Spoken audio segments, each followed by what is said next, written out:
Hi, you guys. Hope you're doing well. I'm very excited to say that in the coming new year, I'm going to be doing more videos and I'm going to be basically activating my YouTube channel.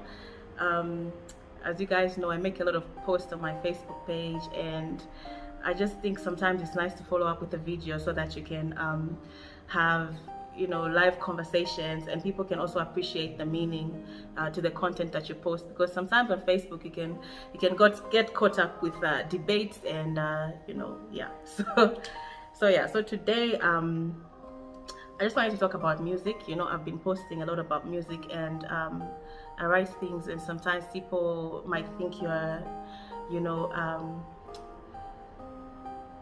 they can call you like a conspiracy theorist or something. But everything I post uh, really comes from the heart, and a lot of it is my own personal experiences. So it's not just being put out there to make a statement or for clout. I will take you back in Sydney. When I was in Sydney, I used to sing in a band, Gang of Brothers, and different other bands around, and we used to do shows and gigs. And I remember going to the studio recording, and at some point I was waiting to audition for The Voice and X Factor and all these talent shows. So I started recording demos, and one time while in studio, this guy that was recording me, I told him, I want a song that sounds like Rihanna, I want a song that sounds like, this and this celebrity.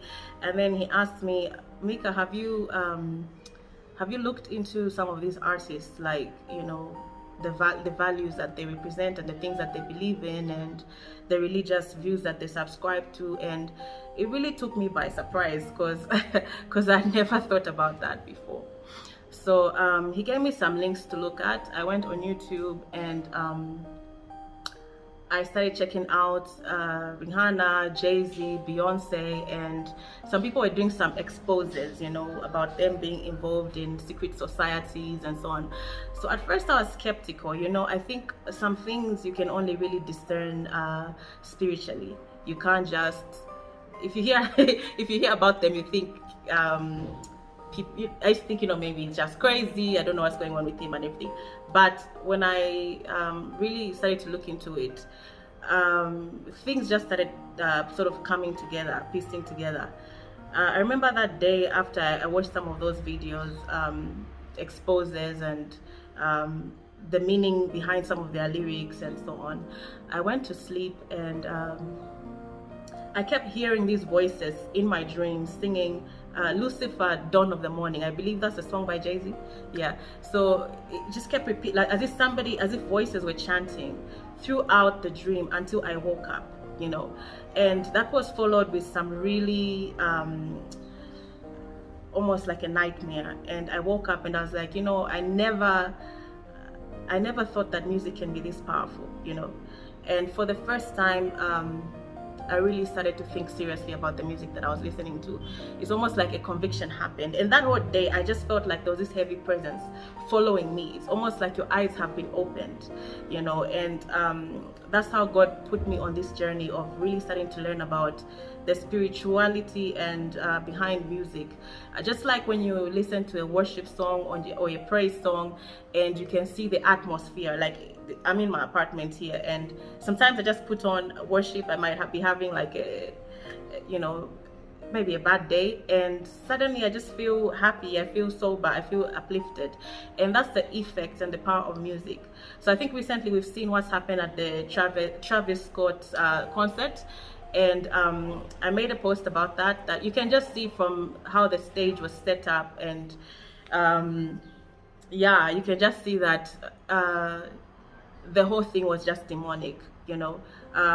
You have to understand that when you sing, and not just music, even acting, you can open up portals. Even certain actors, sometimes when they have to play a character, they have to almost channel, almost like a medium, how you channel a spirit, and that's how they can get into character. I think we remember that with, what's his name, this guy who passed away, that Australian actor. He was the Joker. Heath Ledger, yeah, Heath Ledger.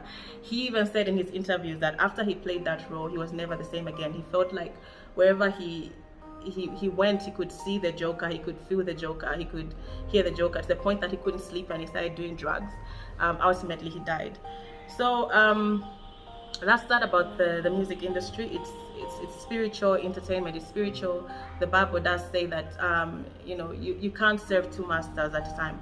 Either you're going to serve the devil or you're going to serve God. There are people who say, oh, I'm an atheist, I don't believe in God and everything. But trust me, there's a duality. We are living in the spiritual realm, and whether you like it or not, you're either serving God or you're going to serve the devil.